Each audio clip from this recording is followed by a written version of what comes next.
Сәлеметсіздер ме, құрметті YouTube каналының көрермендері. Менің каналыма қош келдіңіздер. Менің аты-жөнім Балзия Әріпхановна.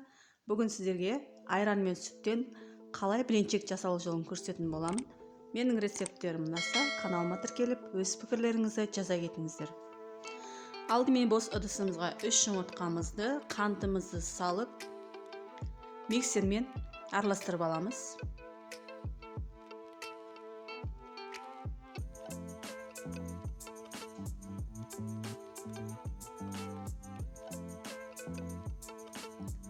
Енді сүтімізді, айранымызды құйып, тағы да араластырамыз.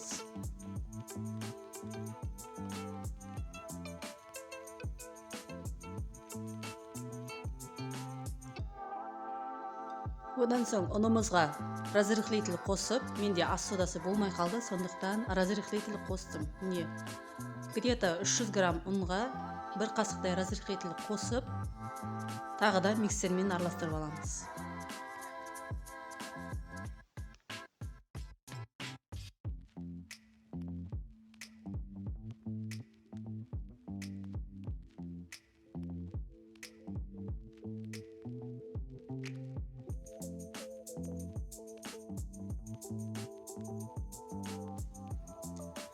Енді жарты шай қасық тұзбен 3 қасық 3 столовый ложка сұйық майымызды қосып, тағы да жақсылап араластырып аламыз.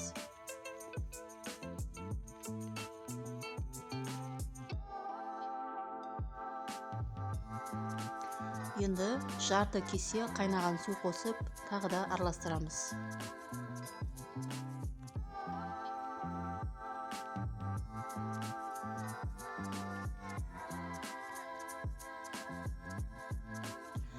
Міне біздің блинчигіміздің қамыры дайын болды.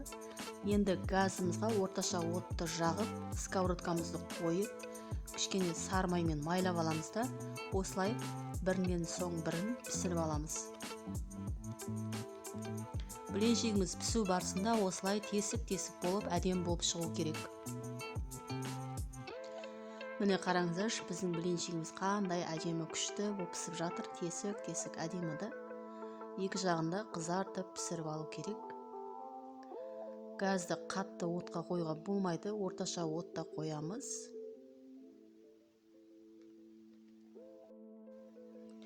Егерде блинчигіңіз сковородкаға жабысып, дұрыс піспей жатса, тағы да кішкене ғана сұйық май қосып, ыстық су қосып жіберіңіздер, сонда әдемі болып пісетін болады. Блинчиктің әдемі пісуі ол сковородкаға де байланысты болады. Ыдысымыз бар ғой, соған да байланысты болады. Өйткені менде осындай 2 ыдыс бар блин пісіретін.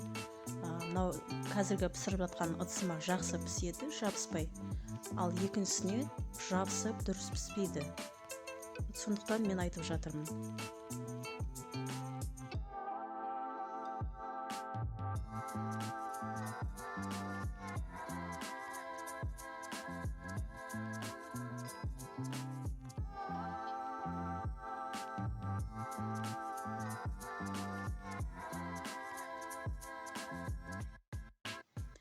Міне құрметті көрермендер, біздің блинчиктеріміз дайын болды. Енді блинчиктің ортасына өз қалауыңыз бойынша начинкасын қоссаңыздар болады. Мен начинкасына творог, сметана араластырып қосатын боламын. Кішкене қант қосып жіберсеңіз де болады. Немесе вареная сгущенка қосуға болады, өз қалауларыңыз бойынша. Сармай жаға салуға да болады. Мен міне осылай творогқа сметана араластырып, осылай жасап жатырмын.